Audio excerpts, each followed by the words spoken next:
Oke, sambil menunggu ada yang bertanya, saya tambahkan ya bahwa negara demokrasi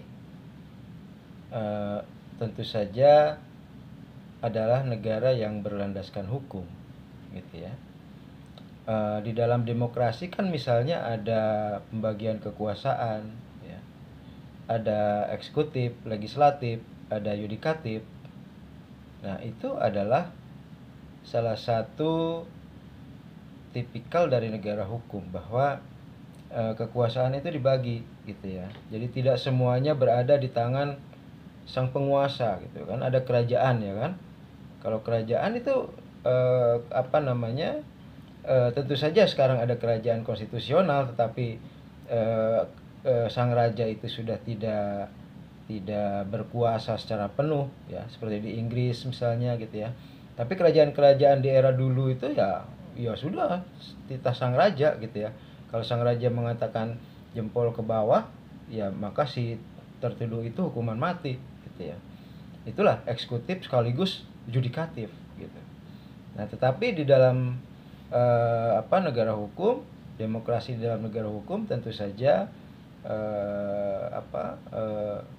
ada kekuasaan hukum tertentu yang di luar kekuasaan dari eksekutif, ya. Itu contohnya demokrasi di dalam negara hukum seperti itu, ya. Jadi ada supremasi hukum, ya.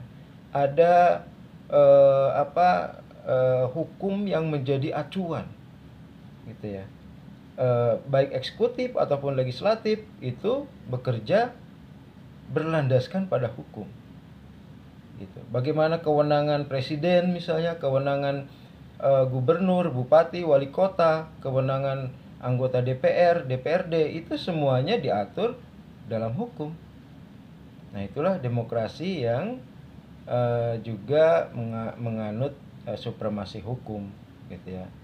Tentu saja di dalam demokrasi yang menganut supremasi hukum itu dipastikan ada keadilan misalnya, ada kepastian hukum misalnya, ada perlindungan terhadap hak asasi manusia. Itu yang sangat penting, bahwa di dalam bernegara itu terjamin hak hidup, hak politik, hak ekonomi, hak sosial budaya dari warga negaranya, gitu ya.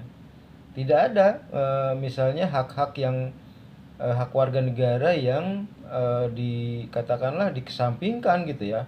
Misalnya demi terciptanya program strategis nasional itu, ya.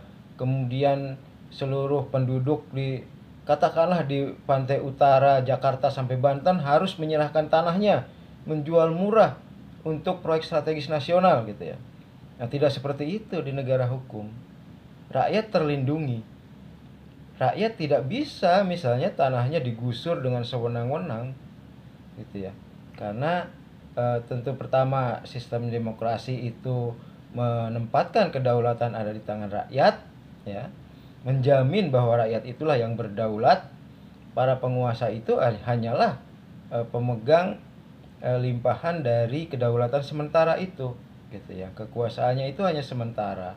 Kemudian ada supremasi hukum yang menjamin hak-hak dari setiap warga negara, gitu. Nah, itulah